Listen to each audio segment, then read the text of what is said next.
My not boyfriend said we were not a couple, so I broke his heart. We have been seeing each other for a year, and everything looked and seemed like we are a couple. He said he loved me, and I him. He spends every weekend with me, and we have planned our first trip together, etc. Last weekend he was in bed, and I made him pancakes because his birthday was on Tuesday. He was very happy about it and joked that I was spoiling him. I said that I wanted to spoil my man. He said I am not your man, with the same energy. He didn't seem awkward or embarrassed, just as calm with a smile on his stupid face. I didn't take it seriously and said, yeah, I know you are not my man. He was more serious now and said, no, really, I am not your boyfriend. I felt sick, but I tried to be calm and I asked what we are. He said, I don't know, great FWB. I didn't say anything after that and he ate his pancakes in silence. Later he asked if we would do anything. I said that I was planning on cleaning and doing some paperwork. He left after an hour. I ran to the bathroom to be sick and I probably cried for a solid 2 hours. I couldn't keep anything in my stomach for the rest of the day. He texted that evening thanking me for the breakfast in bed and that he thought I was amazing. But I didn't answer, so he called a few times. I didn't answer. Around 10 p.m. he rang my door. I just opened a jar and pretended I was sick with the flu and was going to bed. He offered to stay the night in case I needed help during the night and I said no. I didn't answer him on Sunday or Monday and I didn't wish him a happy birthday on Tuesday either, and I have just been keeping it short texts feigning sickness. He never brought up what he said once. Then yesterday he wrote that he missed me and that he hadn't gone this long without talking to me since we met and that he was going mad. He asked if we could at least have dinner. I said that I was very busy. He said, don't you miss me?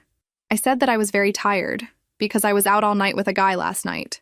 When I sent that last message saying I was exhausted because I had spent the night with another guy, my heart was racing. I was trembling, not from guilt, because I hadn't done anything with anyone, but from anger at being made a fool. For the first time since that unbearable conversation at breakfast, I felt like I had regained some control. And it didn't take even 5 minutes. He saw it, typed, stopped, typed again, disappeared, came back. Anxiety took over my chest, but I didn't let it show. I put my phone aside and went to shower as if all of that wasn't corroding every part of my pride. When I came back, there was a response. Short. Seriously? I read it. Ignored it. The game was mine now. 2 hours later, another message. You can do whatever you want. Just don't complain later. I smiled. He thought he was threatening me, but I knew that tone. It was jealousy disguised as arrogance. He always thought he was clever. Irresistible. The prize. So convinced that no matter what he did, I would continue there, willing to be the woman who makes pancakes and settles for crumbs of affection. But not this time. At night, around 10:30, when the street was already silent and I was already lying down with my face buried in the pillow, I heard the doorbell. My heart raced. I knew it was him. No one else would show up like that, unannounced, at that hour. I let it ring. Then a light knock on the door. And another one. I got up slowly, without making noise, as if I were a thief in my own house. I peeked through the side window. It was him, leaning against the wall, arms crossed, with that corner of the mouth smile as if he were doing me a favor by being there. Pure arrogance. I didn't open. He grabbed his phone, vibrating. Open up. I just want to talk. You know this tantrum of yours won't last.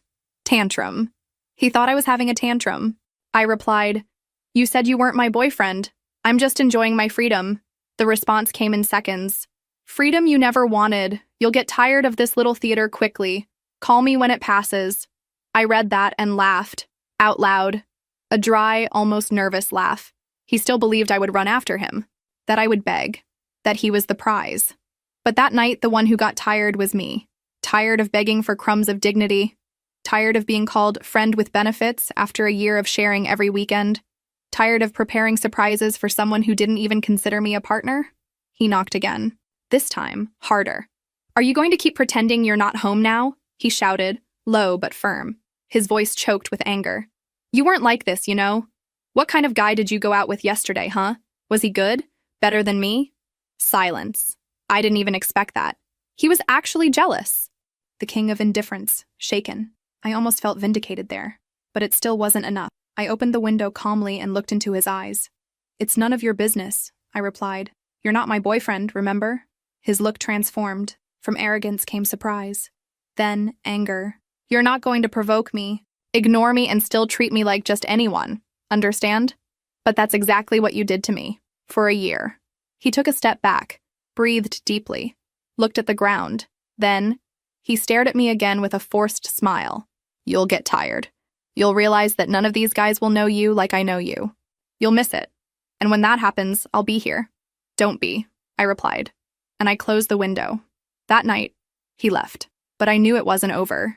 His ego was too big to accept a no as an answer. The jealousy would grow. The insecurity too. And for the first time, I felt the game had turned. Because he might not call me his girlfriend. But now, he was the one who couldn't sleep. And me? I was just beginning. The next morning, I woke up with a heavy head and a tight chest. It was still hard to swallow all of that. His words echoed like an insistent buzzing. You'll get tired. When that happens, I'll be here. He thought he was something. In such a disgusting and arrogant way that I felt dirty just remembering that I had gotten involved with him, that I had desired that body, that touch. How could I have deluded myself so much? I grabbed my phone and started deleting old conversations. There were hundreds of messages, memes, videos, promises thrown between laughs and nights that, in my head, meant something. To him, just distraction between one hookup and another, I realize now. But the worst was yet to come. I went out for coffee with Vanessa, my best friend. I needed to talk to someone, get everything out. She had always been my anchor, my lucidity in storms. When I arrived, she looked at me with that worried expression, like someone who already felt I was about to collapse. Did he mess up again? She asked before I even sat down. I told her everything, from the conversation about not being my boyfriend to the lie about going out with another guy. When I finished, she was silent for a while. Then she breathed deeply, stirring her coffee cup as if weighing each word.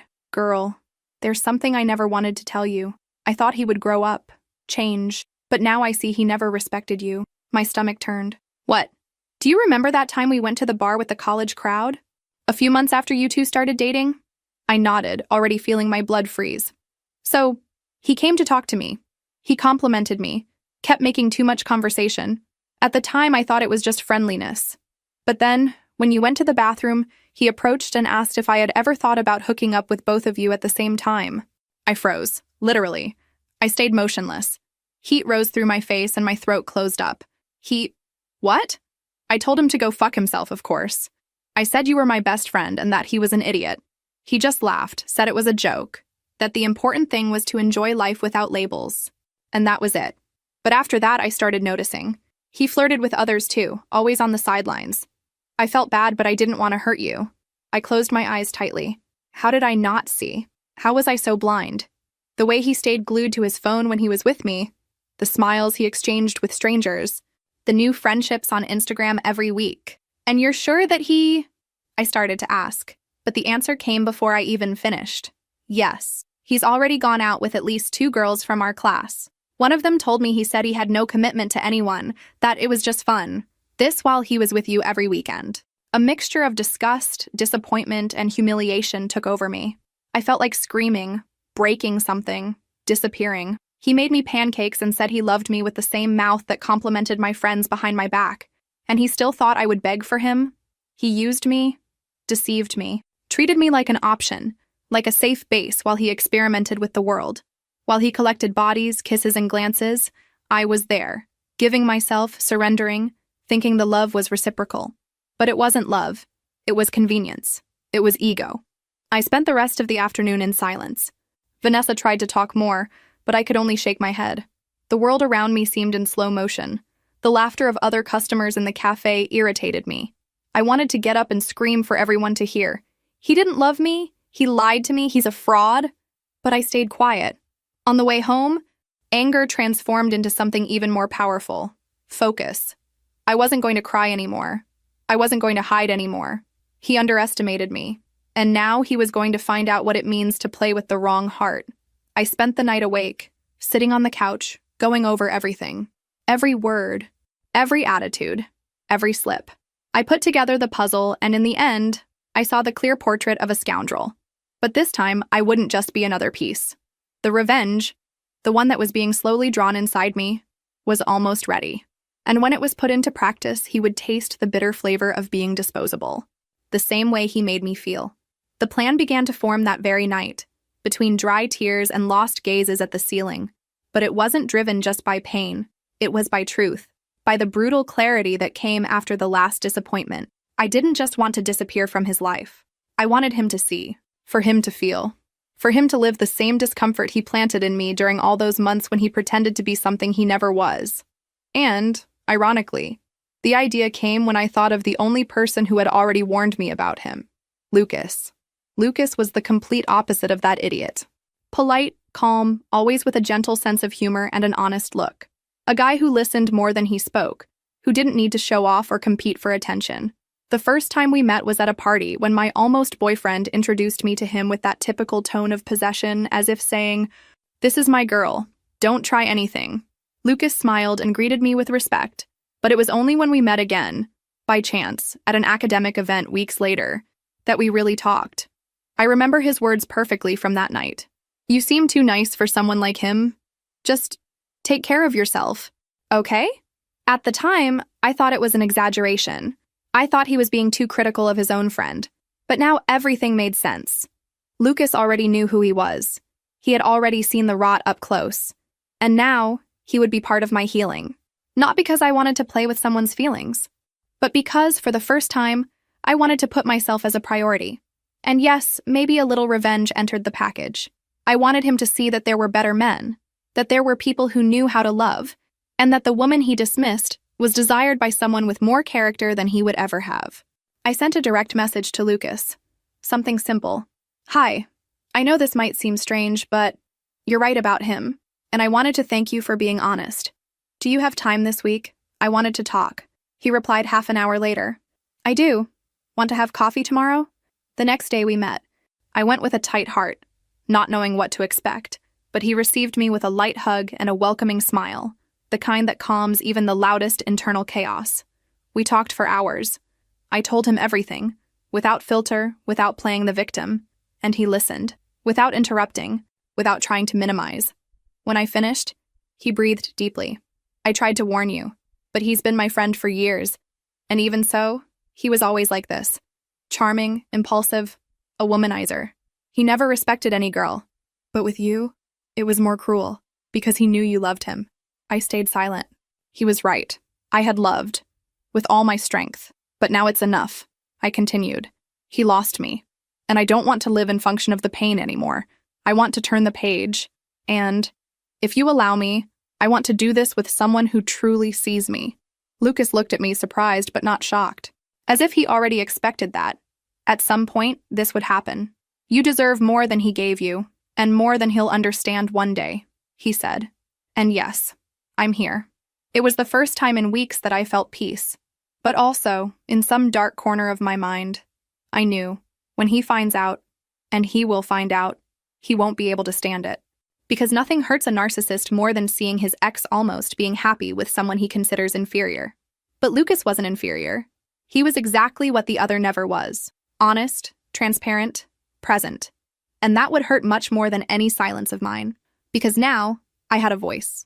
I had choice. I had power. And the one who once thought I would always be there waiting would soon see that the world turns. And sometimes it turns beautifully. It didn't take long for the news to reach him. I knew it would be a matter of time. Men like him always have eyes and ears everywhere, especially when they think they've lost control over someone they judged predictable. And the truth is, he never imagined, not for a second, that I would be capable of turning the game around. It was on Saturday night. I was with Lucas at a discreet restaurant, nothing luxurious, but charming, with low lights and a guitar playing in the background. We were laughing at some silly joke. Dessert shared in the middle of the table when I felt my phone vibrate in my pocket. 1, 2, 3 messages in a row. "Are you seriously with him? Have you lost your mind? We need to talk. Now." I didn't respond. Lucas saw my expression change and asked if everything was okay. I smiled with the most fake tranquility in the world and replied that I would explain later. I stayed there with him, present, because that moment was mine.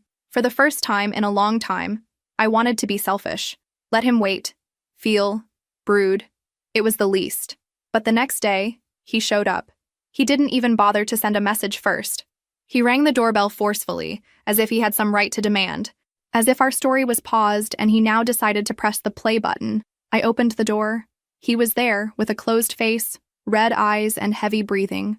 The air of an owner, of a wounded man, of an alpha male out of his cage. Are you hooking up with Lucas? He spat the question as if it were an offense. Good morning to you too. Stop beating around the bush. Answer me. Are you really hooking up with him? I crossed my arms and stared. I am. Why? Does it bother you? He laughed. A mocking and irritated laugh at the same time, running his hand through his hair and walking in circles, as if trying to control his own anger. You're unbelievable. With my best friend?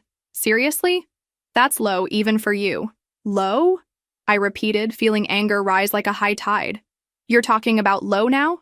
After everything you did? It's not the same thing. I never hooked up with any of your friends. But you tried, didn't you? I shot back. Coldly. He froze. His eyes widened for a second, then looked away, as if searching for a quick escape from his own guilt. What are you talking about? About Vanessa. You thought she would never tell me? That night at the bar. You said you wanted to hook up with both of us at the same time. Remember now? He fell silent, a silence that screamed louder than any justification. That was a joke, he said finally. You know I talk shit sometimes. I would never really do that. It wasn't a joke to me, or to her. And even if it was, what kind of joke is that? Coming from someone who said he loved me. I love you. Damn it, that's why I'm here. Because I love you, and you're throwing this away because of an idiot who shouldn't even be in our circle. Funny. Now you use the word love. But when I made pancakes for your birthday, you said you weren't my boyfriend, that we were just friends with benefits. Remember? That wasn't a joke. You were clear. Cold. Convinced. I was confused. I didn't know what I felt. No. You knew. You just didn't want to give up the others. And now that you see me happy with someone who surpasses you in everything, you come here demanding morals? He huffed. He was disarmed, but still trying to seem offended. His eyes were full, as if they wanted to cry, but pride held back. Because deep down, he didn't feel love. He felt possession. And losing it was the real trigger. He's only with you to provoke me, he said in a last gasp of vanity.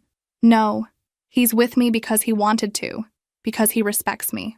Because he listens to me. Because he values me. Something you never did.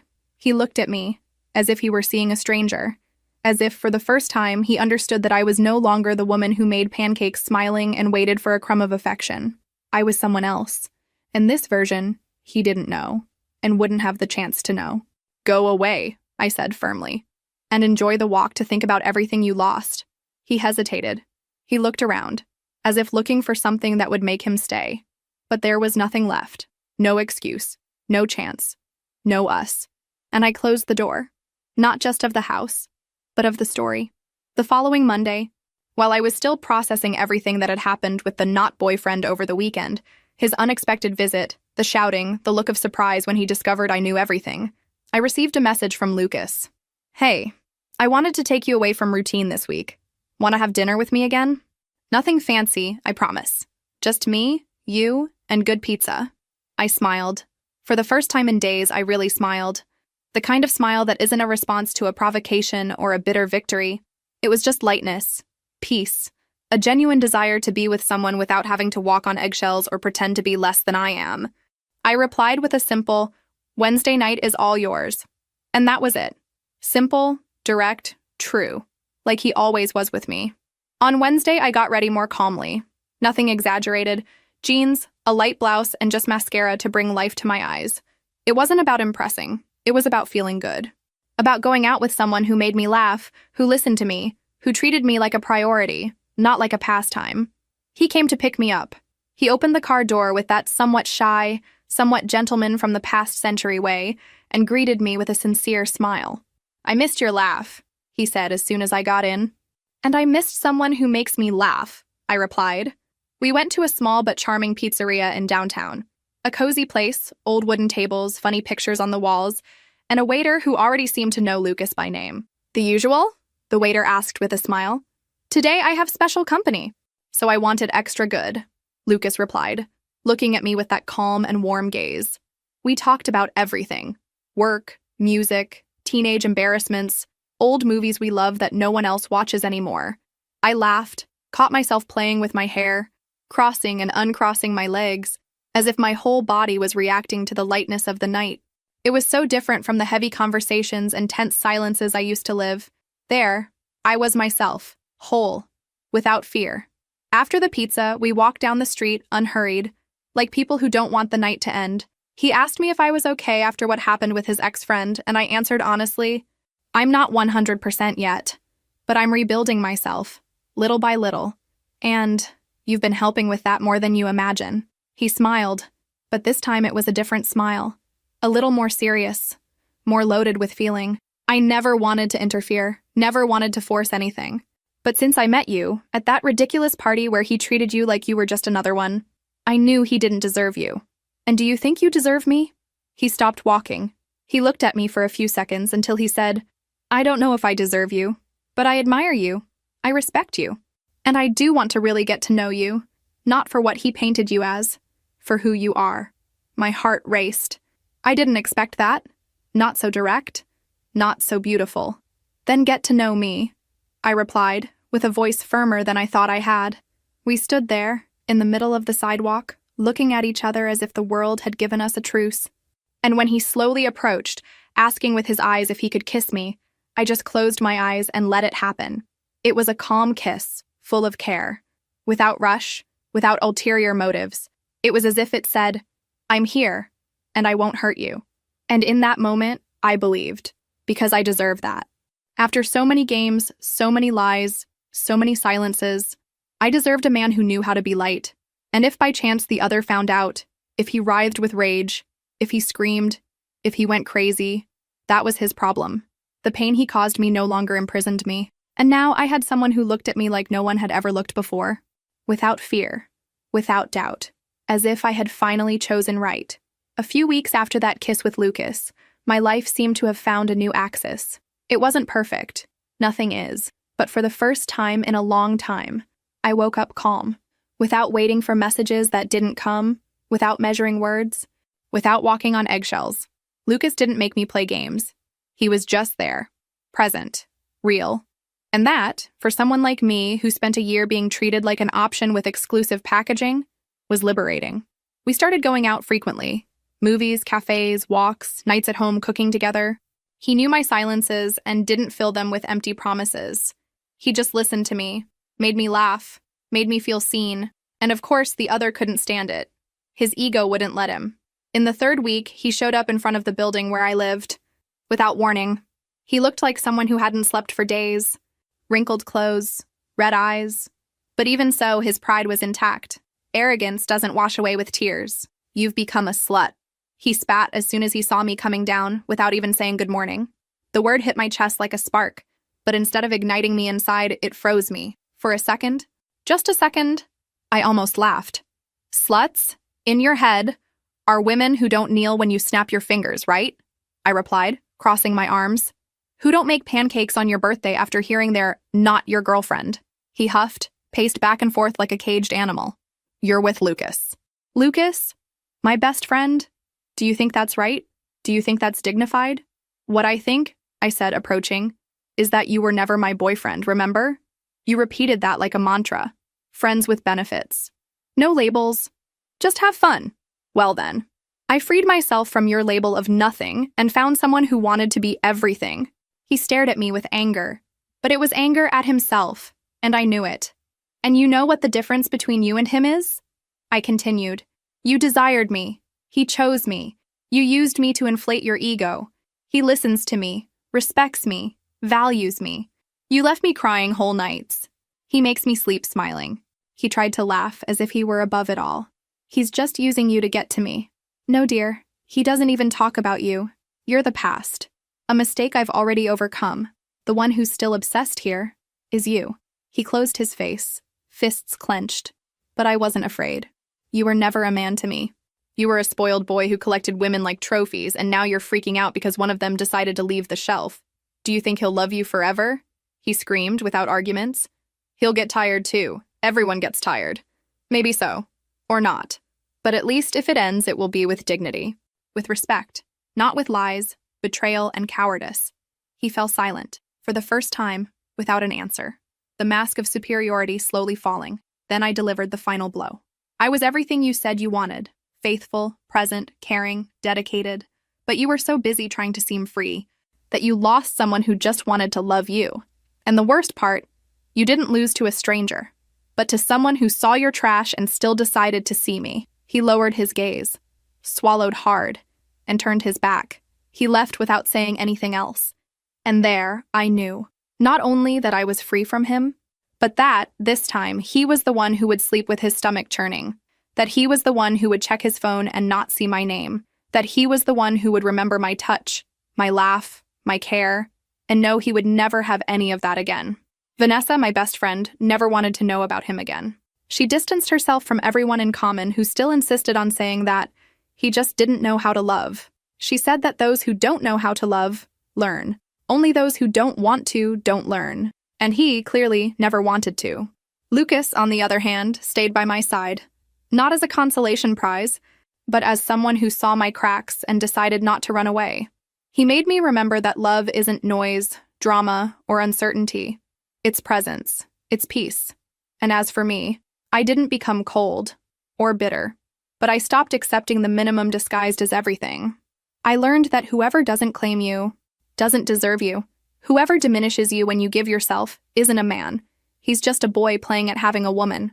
And especially, I learned that we don't beg for love. We withdraw, with class, with dignity, and let karma do the rest. A few months passed since that last confrontation, and the storm finally dissipated from my life. The one who once swore not to be my boyfriend, who laughed at my dedication, my affection, my loyalty, today is nothing more than a distant shadow. I hear from time to time that he still comments about me, as if we were an unresolved story. Some mutual friends say he's been quieter, more lost, more bitter. But honestly, I don't care anymore, because now, I'm happy, truly happy. Lucas and I made our relationship official in a light way, without pressure, without social media making a fuss. It was on a common late afternoon, after coffee and a walk in the park. He held my hand, looked into my eyes and said, "I know you came from a place where love was doubt, but with me, I want it to be certainty. If you're still ready to love, I'm here. Not as a prize, but as someone who wants to build something with you." I said yes, and I never regretted it. Today, our days are calm, full of laughter, long conversations, and lingering kisses. He makes me pancakes, and I make sure to remember how good it is to have someone who isn't afraid to say, "I love you," and prove it every day, without needing to play games. The pain of the past still exists, but now it's just a scar. It doesn't hurt anymore. It just serves to remind me how much I've grown, how much I deserve, how much I accepted crumbs for so long, without knowing there was a feast waiting for me at the right table, next to the right person. Lucas was never a trophy of my revenge. He was the unexpected cure, the beautiful detail after so much mess, the soft light after so much darkness. And me? I'm the one he didn't want to claim, who he said wasn't his girlfriend, who he thought would beg for crumbs of attention. Today, I'm the official girlfriend of his best friend, the one who walks hand in hand down the street without needing to hide, the one who is introduced with pride, not as a friend, but as the woman I chose.